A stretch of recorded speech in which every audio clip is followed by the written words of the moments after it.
சுரத்குமார் யோகிராம் சுரத்குமார் ஜெயகுராயா தஞ்சை மாவட்டம் நம்முடைய திருக்கண்டியூரில் யோகிராம் சுரத்குமார் நாம கூடத்தினுடைய 5வது ஆண்டு துவக்க விழா இந்த நாள் 4 ஆண்டுகளை நிறைவு செய்து இந்த ஏப்ரல் மாதத்திலே 5வது ஆண்டிலே அடியெடுத்து வைக்கின்ற திருக்கண்டியூர் யோகிராம் சுரத்குமார் நாம கூடத்திற்கு எங்களுடைய நேஷனல் யோகி பஜன் மந்திர் சார்பாக வாழ்த்துக்களை தெரிவித்து நான் துவங்குகிறேன்.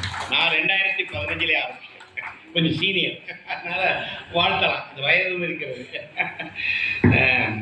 இன்றைக்கு நாள் வேத சாரம் யோகிராம் சுரத்குமார் நாமம். இந்த இடத்தினுடைய முக்கியத்துவம் என்னங்கிறத உங்களுக்கு புரிய வைக்கலாம். யோகிராம் சுரத்குமார் சாமி ஒன்னே ஒண்ணுதான் சொன்னார், நாமம் சொல்லுவாங்க. வேற ஒன்றும் செய்ய வேண்டாம், நீ தியானம் பண்ண வேண்டாம், வெறும் யோகங்கள் பண்ண வேண்டாம், அதெல்லாம் ஒன்றும் வேண்டாம். உனக்கு எப்பெல்லாம் நேரம் கிடைக்குதோ அப்பெல்லாம் இந்த யோகிராம் சுரத்குமார் யோகிராம் சுரத்குமார் யோகிராம் சுரத்குமார் ஜெயகுரு ராயா என்கிற நாமத்தை நீ சொல். அது சொல்பவருக்கு மட்டுமல்ல, இந்த பிச்சைக்காரனுடைய பிரபஞ்சம் பணிக்கும் உதவும். உங்களுக்கு என்ன தெரியலன்னா, மே 1க்கு அப்புறம் நிறைய தெரியும். இப்போ கேஸ் எல்லாம் கொஞ்சம் கிடைச்சிட்டு இருக்கு, பெட்ரோல்லாம் கண்ட்ரோல்ல இருக்கு. இந்த தேர்தல் 5 மாநில தேர்தல் முடிஞ்ச அடுத்த நாள் பாருங்க, திடுன்னு எல்லாம் ஏறும் பாருங்க. இப்ப எல்லாம் கொஞ்சம் அடக்கி வச்சிருக்காங்க, 5 எலெக்ஷன் முடிக்கட்டும். எலெக்ஷன் முடிஞ்ச உடனே நம்ம ஓட்டு போட்டு முடிச்சிடும்ல, கையில் உள்ள கருப்பையும் காஞ்சிடும். மே 1ஆம் தேதியிலிருந்து பாருங்க எல்லாம் ஏறும், எல்லா விலையும் ஏறப்போகுது. நான் சொல்லித்தரேன். காரணம், எங்கோ ஒரு இடத்துல 2 யுத்தம் நடக்கும், அது இந்த உலகத்தை முழுக்க இன்னைக்கு பாதிச்சிருக்கு. உலகத்தில் உள்ள அவ்வளவு நாடுகள் இன்னைக்கு பாதிக்கப்பட்டது, நமக்கு ஒண்ணுமே தெரியல. 1ஆம் தேதிக்கு அப்புறம் குய்யோ முறையில் கத்த இருக்கிறோம், பல விஷயங்கள் எகிரி அடிக்க போகுது. அப்பதான் தெரியும் அந்த ஆக்சுவல் எஃபெக்ட் இந்தியாவில். அதுக்கப்புறம் தான் தெரியும். இப்போ வந்தாச்சு, ஆனால் அரசாங்கம் அதை கொஞ்சம் தள்ளி வச்சிருக்கு. இது எந்த 5 மாநில தேர்தல் முடியும், அதுக்கப்புறம் விட்டுறான்னு சொல்லிட்டு. இதுதான் ரகசியம் உங்களுக்கு. இன்றைக்கு எங்கோ ஒரு இடம் அமைதியை இழந்ததால உலகமே அமைதியை இழக்குது. நீங்க இங்க உட்கார்ந்து இந்த சன்னிதானத்தில் உட்கார்ந்து சரசரன்னு பேசிட்டு வைங்களேன், நீங்க இந்த உலகத்தினுடைய அமைதியை நீங்க கெடுக்கிறீங்க, இந்த இடத்தினுடைய அமைதி இல்லை. இது யோகியினுடைய ஏரியா, நாம கூடம். அம்மா அழகான பேர் வச்சிருக்காங்க, நாம கூடம். இது நாமத்தால் வேயப்பட்ட ஒரு கூடம். இதுல உங்களுடைய இந்த உலகியலான விஷயங்களை நீங்க பேச ஆரம்பிச்சுக்கிறீங்கன்னா, அது இங்க இருக்கிற வைப்ரேஷனை அது பாதிக்கும்.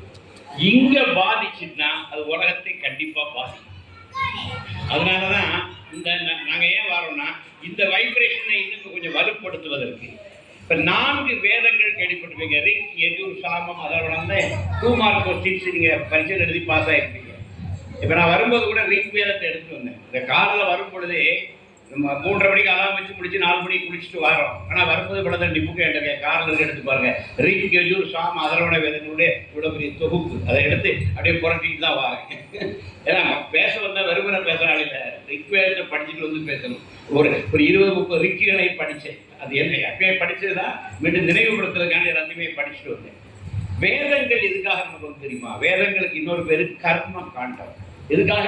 அந்த ரிஷிகள், வேதங்கிறது யாரோ உட்காந்து எழுதுனது இல்லை, ரிஷிகள் ஆகாயத்திலிருந்து இறக்குனதா வேதங்கள். வேத மந்திரங்கள் உட்காந்து ஹோமம் பண்ணும்போது சில மந்திரங்கள் நமக்கு தெரியுது. இப்போ காயத்ரி மந்திரம் எல்லாருக்கும் தெரியும். ஓம் பூர் புவஸ்பக தத் சவிதுர்வரேணியம் வர்கோ தேவஸ்ய தீமகி தியோ யோன பிரசோதயாது.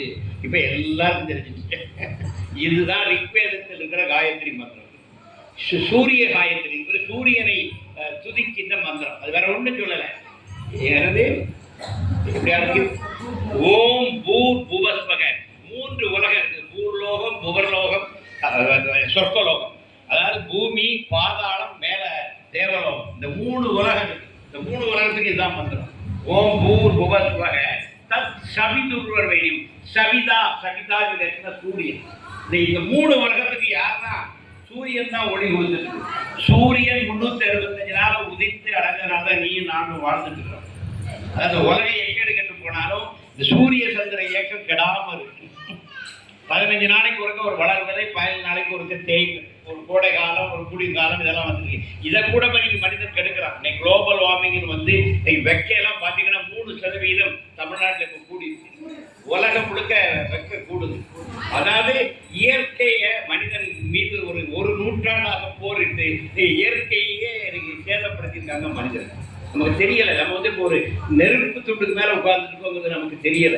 இந்த உலகம் முழுக்க சீதோசனைகள் பாதிக்குது. இந்த பூமி வந்து ஒரு ஐடியலான ஒரு பேலன்ஸ்ல இருந்துச்சு. அப்ப மாதம் மும்மாரி மழை பொழிந்தது. உங்க தஞ்சை மண் தான் அதுக்கு உதாரணம். மாதம் மும்மாரி மழை பொழிந்த மண் உங்க தஞ்சை மண். ஆனா இன்னைக்கு எல்லாமே மாறி போச்சு. இந்த கிளைமேட் வந்து யாராலையுமே தீர்மானிக்க முடியல. பெய்தா ஒரே மழை, இல்ல ஒரே வெயில், எக்ஸ்ட்ரீம் கிளைமேட் ஆயிட்டு இருக்கு. அப்ப இந்த நேரத்துல தான் நம்ம பக்தி ரொம்ப பண்ணணும்.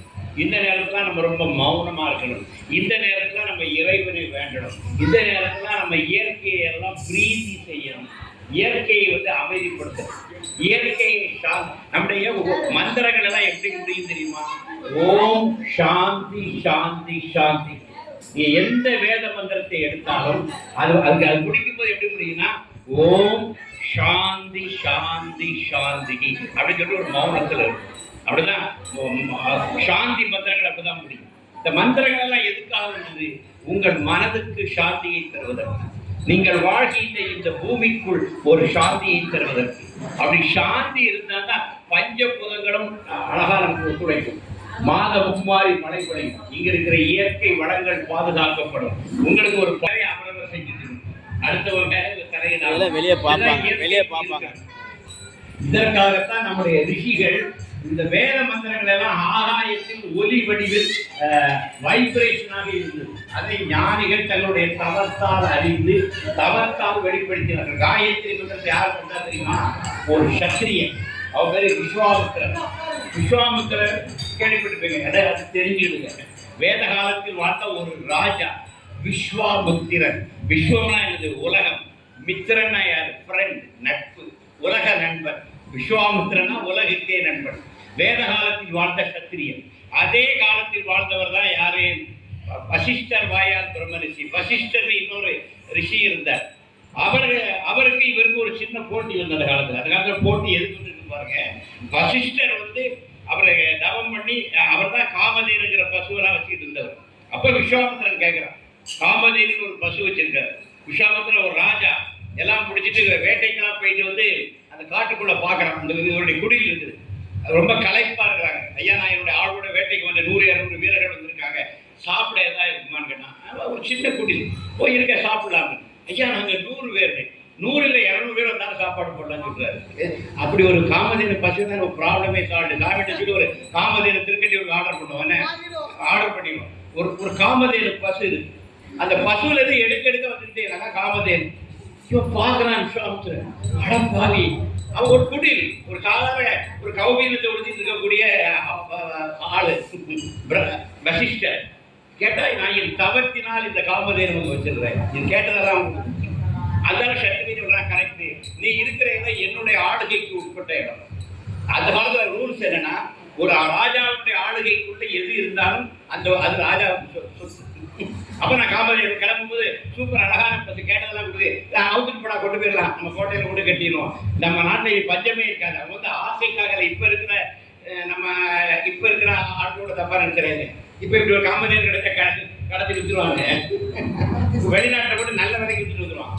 ஆனா அவர் அதுக்காக பண்ணல. இப்படி ஒரு காமதேனு ஒரு கோவனாண்டிட்டு இருக்கிறத விட நம்ம கோட்டையில கொண்டு கட்டணும்னா, ஏதாவது ஒரு நாட்டுல பஞ்சம் இருந்தா காமதேனு அனுப்பி கூட அங்க உள்ள பஞ்சங்களை தீர்த்துக்கலாமே அப்படிங்கிற ஒரு நல்ல சத்திரியனாக இந்த ஒரு சன்னியாசிட்ட இருக்கிற பசுவை கொண்டு போய் கோட்டையில கொண்டு கட்டினா, எங்கேயாவது பஞ்சம் பசிக்கிறாங்கன்னா அந்த பசுவை அவுத்து விட்டுருவோம், அவங்களுக்கு வேண்டிய உணவெல்லாம் கிடைக்கணும்னு சொல்லி விஸ்வாமித்திரன் கேட்க அவருக்கு முடியாது. இதெல்லாம் இதுதான் 2 பேருக்குள்ள வருது. அப்பதான் சொல்றாரு, நான் ஒரு பிரம்ம ரிஷி. அதான் நான் தவம் பண்ணி இதை வரவழைச்சிருக்கேன். இது தேவலோக பசு.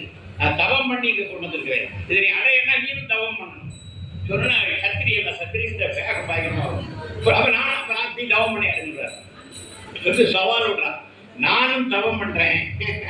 தவம் பண்ணி வசிஷ்டர் வாயால் பிரம்ம ரிஷியை சொல்ல வைக்கிறேன். விஸ்வாமித்திரன் அன்னைக்கு ஒரு சத்திரியன் தான். அதான் ஒரு சொல்லணும் தெரியுமா? வசிஷ்டர் வாயால் பிரம்ம ரிஷி. நீயே என்னை பார்த்து பிரம்ம ரிஷின்னு சொல்லணும். அப்படி தவம் பண்றேன்னு சொல்லி ஒற்றை காலில் இருந்து மிக கடுமையான தவம் பண்ணவன் தான் விஸ்வாமித்திரன். அப்படி அவன் தவம் பண்ணும் பொழுது அவனுக்கு பல அருட்காட்சிகள் கிடைக்கின்றன. அதுலதான் காயத்ரி தேவி அவனுக்கு காட்சி கொடுக்கிறார். இந்த காயத்ரி மந்திரத்தினுடைய தேவதையான காயத்ரி தேவி. அந்த காயத்ரி தேவி வந்து அந்த மந்திரத்தை சொல்றார்.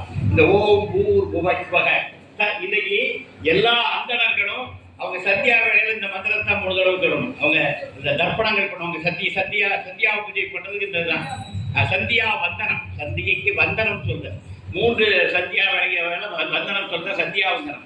அதற்கான மந்திரம் இது. இதை வாங்கி கொடுத்தது ஒரு சத்திரியன், விஸ்வாமித்திரன் தான். விஸ்வாமித்திரன் தவத்தை அவருக்கு முதல்ல கிடைச்ச மந்திரம் தான் இந்த ஓம் பூர் புவஸ்வக தத்ச விதுர்ரேணியம். அதை உலகத்துக்கு அவன் கொடுக்குறான். அது இந்த உலகத்துக்குள்ள வருது. கடல்ல பெரிய கதை. கடைசியில வசிஷ்டரே ஒத்துக்கிட்டு எப்பா நீ பிரம்மரிஷின்னு சொல்ற. என்ன நடக்கும்னா இவங்க சொல்றாங்க இறந்தால்தான் சொர்க்கம் கிடைக்குன்னு சொல்றாரு. அது எதுக்கு இறந்து சொர்க்கத்துக்கு கொண்டு வரணும் சொல்றாங்க. சத்திரியை என்னைக்குமே எது நல்லதுனாலும் என் நாட்டுக்கு வரணும். சொர்க்கத்துல இருந்து பிரயோஜனம். சொர்க்கம் இருக்க வேண்டாமா? சொர்க்கம் அங்க இருக்குனால வாய்க்கப்படாது. சொர்க்கம் என் நாட்டுக்கு வரணும், என் நாட்டுல சொர்க்கம் இருக்கணும் அப்படின்னு சொல்லிட்டுனா அந்த ஒருத்தர் வந்து இந்த உடலோடையே அவன் முக்தி அடைய முடியாதுன்னு சொல்றான். அதான் அந்த திரிசங்கு சொர்க்கம். திரிசங்கு எங்க வந்து நான் சொர்க்கம் தான் சொல்றான். அவன் அந்த உடல்ல இருக்கும்போதே விஸ்வாமித்திரன் இவருக்கு அது முடியாது. அவன் இறந்து அவனுடைய இது அங்க போனாதான் கிடைக்கும் சொல்லுவான். இல்லைன்னு சொல்லி தவம் பண்ணிதான் திரிசங்கு சரி சொல்லுவான். அதான் திரிசங்கு சொர்க்கம் சொல்லுவாங்க. விஸ்வாமித்திரன் தவம் பண்ணி திரிசங்க மேல அனுப்புவான்.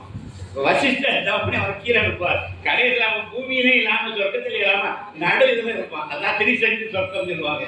பூமியும் போய் சொர்க்கத்துக்கும் போக முடியாம நடுவுல இருந்து அவசரப்பட்டு இருப்பான் திரிசங்கி என்கிற இன்னொரு சத்திரியன். இதுதான் வசிஷ்டருக்கு விஸ்வாமித்திரருக்கு நடந்த ஒரு கதை. அந்த கதைக்கு முன்னாடி வேற ஆழ்ந்து தத்துவங்கள் இருக்கு. ஆனா கதை அம்சம் தான். கடைசியில ஒத்துக்கிட்டு சரின்னு சொல்லிட்டு வசிஷ்டர் வாயா பிரம்மரிஷி நான் ஒத்துக்கிறப்பா, நீ கடும் தவம் பண்ணிட்ட, நீனும் என்னை போல் ஒரு பிரம்மரிஷின்னு சொல்ற. அந்த விஸ்வாமித்திரன் கொண்டு வந்த மந்திரம் தான் அவனிடம் வெளிப்பட்ட மந்திரம் தான் இந்த சூரிய காயத்ரி. அது இன்னைக்கு எல்லா அந்தணர்களுடைய மந்திரமாக அது மாறி இருக்கு. அதை இந்த பூமிக்கு கொண்டு வந்தவன் ஒரு சத்திரியன் தாங்கிற பெருமை நம்ம விஸ்வாமித்திரனுக்கு இன்னைக்கு இருக்கு. இதுதான் வரலாறு. அப்போ அது நம்ம அந்த மந்திரம். ஏன்னா இந்த வேதம் முழுக்க அக்னியை போட்டு, அக்னி தேவனை போட்டுது, சூரியனை போட்டுது. சூரியன் சந்திரன் நம்முடைய 2 கண்கள் தான். நம்முடைய 2 கண் என்ன நினைக்கிறீங்க?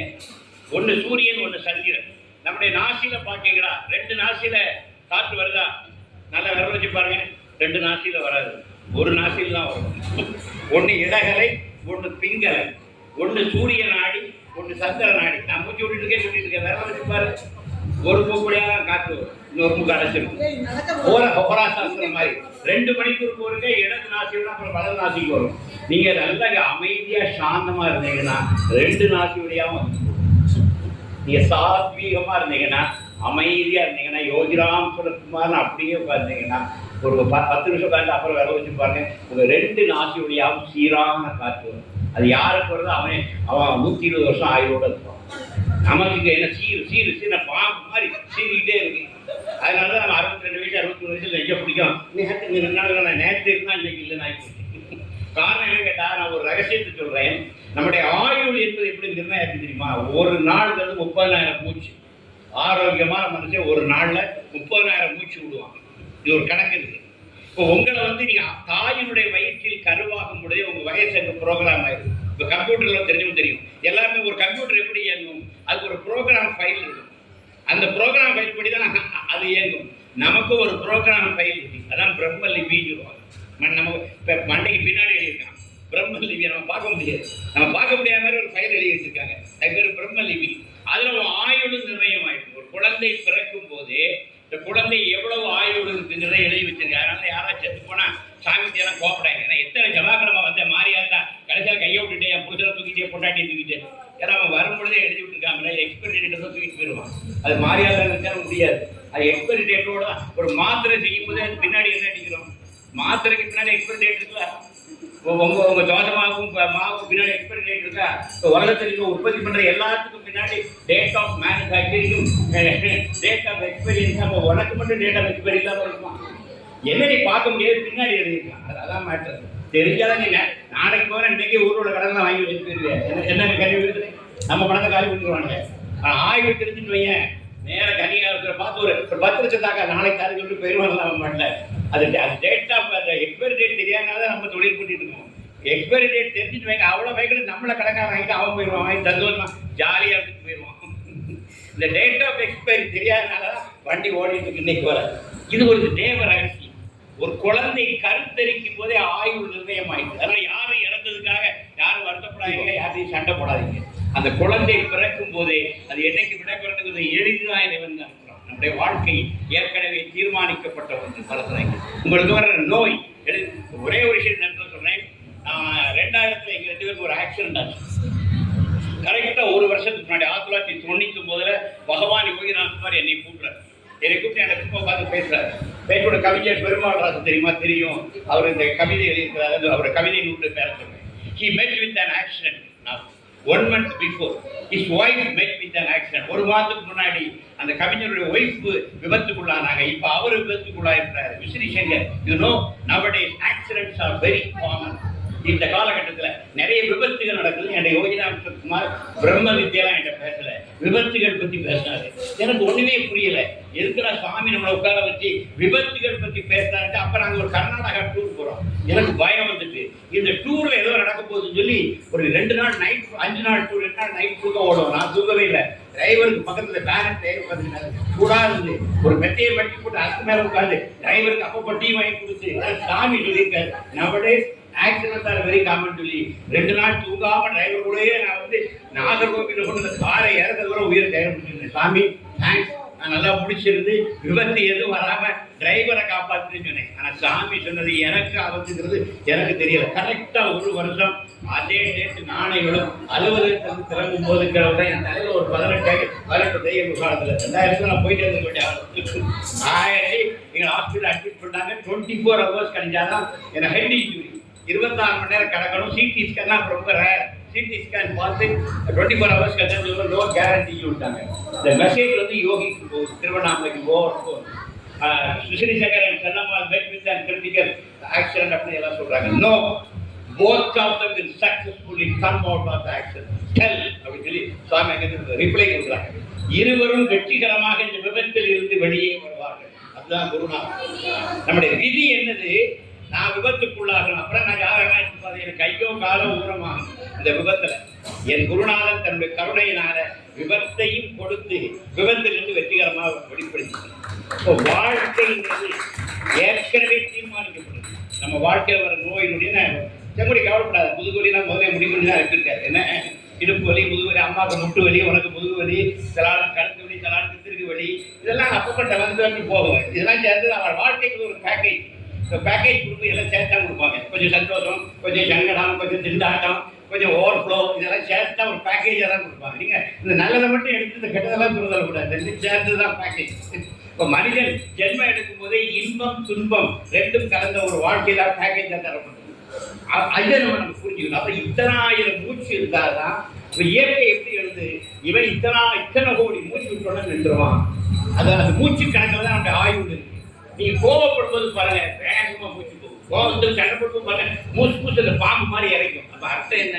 கோவப்பட்டா சண்டை போட்டா என்ன 2 நாளைக்கு விட வேண்டிய மூஞ்ச ஒரே நாள் விட்டு தெரியும். அப்ப என்ன 54 வயசுல ஜாக வேண்டிய 52லயும் போயிடுவேன். நீ தான் ஒரு நாளைக்கு 17 தடவை கோவப்படுவீங்க. காப்பி செல்லுனா என்ன காப்பி டமால் பல வீடுகளை மாப்பிள்ளைகள் பண்ற இது என்ன காப்பி? ஒண்ணு இல்லை, இனிப்பு இல்லை, எரிப்பு இல்லை, புளிப்பு சொல்லி நாங்க தான் ரொம்ப நீங்க எங்களை டென்ஷன் ஆக்குறீங்க. 2 பேருக்கு அதனால என்ன இது ஆயுள் குறைஞ்சிட்டே வருது. கோவப்பட என்ன ஆகும்? ஆயுள் குறைஞ்சிட்டே வரும். வேற ஒன்று சீருவோம். கோவப்படும்போது நல்லா பாருங்க, மேல குச்சி திரும்பிட்டு வாங்க. அது அர்த்தம் என்ன? உங்களுடைய ஆயுள் குறைஞ்சிட்டே வருது. அமைதியா இருக்கு, என்ன வேணாலும் நடக்கட்டும், எனக்கு என்ன இந்த உலகத்துல இந்த நான் உலகத்துக்கு விசிட்டிங் ப்ரொஃபஸர் மாதிரி வந்திருக்கேன், எல்லாத்தையும் வேடிக்கை பார்த்து வெளியே போகிறேன்னு சொல்லி அப்படின்னு கேர் ஃப்ரீயா இருந்துப்பாரு. ஆயுள் நீண்ட ஆயுள். உண்மை. நீ நிதானமா மூச்சோட பழகி நிதானமாக விஷயங்களை அணுகி எப்பவுமே நீ ஒரு நிம்மதியா நிதானமா ஒரு சாத்வீகமாவே இருந்துட்டோம். You will have a long life, a peaceful life. அப்புறம் எதுக்கு ட்ரை பண்ணணும்? பட பட பட பட பட அடிச்சுட்டு இருக்காங்க. அமைதி, மேலும் அமைதி, சாந்தி சாந்தி சாந்தி. நீனது அமைதி, மேலும் அமைதி, மென்மேலும் அமைதி. அதாவது அமைதி, மேலும் அமைதி, மென்மேலும் அமைதி. கொஞ்சம் அமைதியாக தான் இருந்து பாருங்க. நம்ம பேசியே பழகி நமக்கு தெரிஞ்ச ஒன்றே பேச்சு தான். நம்மளால பேச மூச்சு விடாம கூட இருக்கிறோம், பேசாமல் இருக்க முடியாது. நாங்கள் அதனால தான் அடிக்கடி நான் மௌன முகாம் ஒன்று நடத்துவேன். எங்கள் ஆட்களெல்லாம் கொண்டு உட்கார வச்சு காலை 6 முதல் இப்போ கூட திருச்சியில் நடக்கணும். 12 மணி நேரம் மௌனம் தான். நானும் செல்லமான வாரந்தோறும் வெள்ளிக்கிழமை பேச மாட்டேன். சண்டை ஒன்றும் இல்லை. வெள்ளிக்கிழமை விரதம் இருக்கு. என்னன்னா மாதத்தில் ஒரு வெள்ளிக்கிழமை காலை 6 முதல் மாலை 6 வரை 2 பேரும் பேச மாட்டோம். ஒரு அட்டையை தொங்க போட்டுருவேன், இன்று மௌனம். இந்த அட்டையை தொங்க போட்டா எங்க ஊருக்கே தெரியும், நீங்க ஐயா பேச மாட்டேன். என்ன படிக்க தெரியாது, அந்த அட்டை தொங்கும், இன்று மௌனம், நாளை பேசலாம். திருப்பி பார்த்தா நாளை பேசலாமே அப்படின்னு, இன்று மௌனம், திருப்பி பார்த்தா நாளை பேசலாமே. நிறைய பேருக்கு தமிழ் கூட வாசிக்க தெரியாது, அட்டை தொங்க போட்டாலும் அவங்க நீங்க பேச மாட்டேன். எனக்கு கொஞ்சம் கிளம்பி ஃப்ரெண்ட்ஸ்லாம் உண்டு, எனக்கு வந்து பேசிட்டு இருப்பா, உலக கவலைலாம் எனக்கு வந்து பேசுவாங்க. இந்த அட்டையை பார்த்தா பேசாம போயிடுவாங்க. எது சொல்லுங்கன்னா அவங்களும் பார்க்குறாங்க, நல்லா இருக்க, நம்மளும் வாரத்தில் ஒரு நாள் வாயம்னா கொஞ்சம் நிம்மதியாக இருக்கலாம். தயவுசெய்து இது எல்லாரும் செய்யுமா, வாரத்தில் ஒரு நாள் காலை 6 முதல் மாலை 6 வரை பேசாமல் இருக்கிற புருஷன் நிம்மதியாக இருக்கட்டும். புருஷன் வாயம்னா நம்ம பொண்டாட்டி கொஞ்சம் நிம்மதியாக இருப்பா, நம்ம 2 பேரும் வாயம்னா குழந்தைங்க கொஞ்சம் நிம்மதியாக இருக்கும். அதனால நம்ம என்ன ட்ரை பண்ணலாம், மாதத்தில் ஒரு நாள் மௌனமா இருந்து பாருங்க, உங்களுக்கு எவ்வளவு பெரிய ஆரோக்கியம் நீங்க பாருங்க. ட்ரை பண்ணுங்க, மாதத்தில் ஒரு நாள் உங்களுக்கு உகந்த ஒரு நாளை எடுங்க. அந்த நாளில் காலை முதல் மாலை வரை பேசாமல் இருப்பது, இது ஒரு விரதம் எடுங்க.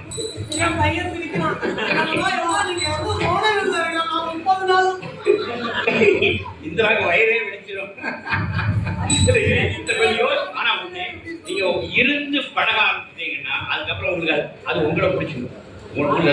ரொம்ப ரசம் அது, உங்களுக்கு பெரிய எனர்ஜி மிச்சமாகும், நிறைய சக்தி உங்களுக்கு சேகரமாகும். நீங்க பேங்க்ல மட்டும் துட்டம் போட்டு வச்சா சேருதுல்ல, அது மாதிரி பேச்ச கொஞ்சம் குறையும். தயவு செய்து மௌனமா, பொதுவாக சொல்லுங்க, அவசியம் இல்லாம பேசணும், அவசியம் இல்லாம யோசிக்கணும், தேவைக்கு பேசணும், தேவைக்கு யோசிக்கணும். அப்படி நீங்க உங்களை வந்து பேரஸ்ட் மினிமத்து கொண்டு வந்தீங்கன்னா உங்களுக்கு லாங் லைஃப், நிம்மதியான வாழ்க்கை, நீங்க போற எல்லா இடத்துலயும் இந்த நிம்மதி வரும். இப்போ நான் இதை பேசி உங்களை கொஞ்சம் காமாக்கிட்டேன்னா, இந்த இடத்த வந்து கொஞ்சம் காமாக நம்ம என்ன பண்ணணும், தொடர்ந்து இந்த மாதிரி பேசி இந்த மாதிரி சொல்லி இந்த இடத்துக்குள்ள ஒரு இப்போ ஒரு சின்ன சைலன்ஸ் வந்துட்டா, இந்த இடைப்பேச்சு கொஞ்சம் குறைஞ்சிட்டா, அப்போ இதுதான் விஷயம். நம்ம போற இடத்துல இந்த பாசிட்டிவ் வைப்ரேஷன் நம்ம கொடுத்துட்டே வரும். நல்லார் ஒருவர் உடனே அவர் பொருட்டு எல்லோருக்கும் பெய்யுமா மழை. ஊருக்கு ஒரு நல்லாள் இருந்தா போதும், ஊருக்கே மழை கிடைக்குன்னு சொல்லியிருக்காங்க. அதனால இந்த பண்பை வளர்க்கணும். அப்ப 4 வேதங்கள் நமக்கு ஏகாம்பரம் திருச்சி ஏகாம்பரம் மக்கள் வரை வந்திருக்காங்க. சுரத்குமார் புண்ணிய கஷேத்திரம் ஒரு அருமையான ஆலயம் கட்டிட்டு இருக்காரு, பேஸ்மெண்ட் போட்டாரு. விரைவில் திருச்சியில் தேவகமா வர இருக்கிறாங்க, ஒரு பெரிய ஆலயம் உருவாக இருக்கிறது. அப்ப 4 வேத சாரம் என்ன கேட்டாச்சுன்னா, ஆழ்ந்த அமைதியில் வாழ்வது, அமைதியை ருசிப்பது, ஓம் சாந்தி சாந்தி என வேத மந்திரங்கள் சொல்கின்ற சாந்தியை அனுபவிப்பதுதான் நம்முடைய வாழ்க்கையினுடைய ஒரு ஒரு நோக்கமாக இருக்கணும். அதனால பகவானுடைய யோகிராம் சுருப்ப நாம எழுதி தந்தார்னா, நாமம் சொல்ல சொல்ல உன்னுடைய பிரச்சனைகள் எல்லாம் நீங்கும். அதாவது தலையில் இருக்கிற முடி தலைக்கு ஒரு பாரம் அல்ல, அது மாதிரி யோகி நாம சொல்லிட்டே வாழ்க்கையினுடைய எல்லா பாரங்களும் நீங்கும் யோகி சொல்லியிருக்கிறார். எனவே 4 வேதங்கள் எதை சாரமாக நமக்கு தருகிறதோ அதை பிழிந்து ஒரு யோகிராம் சுரத்குமார் நாமமாக அவர் ஆக்கி நமக்கு தந்துட்டு போயிருக்கிறார். நம்ம உட்கார்ந்து கஷ்டப்பட்டு இந்த வேத மந்திரங்கள் எல்லாம் படிக்க முடியாது.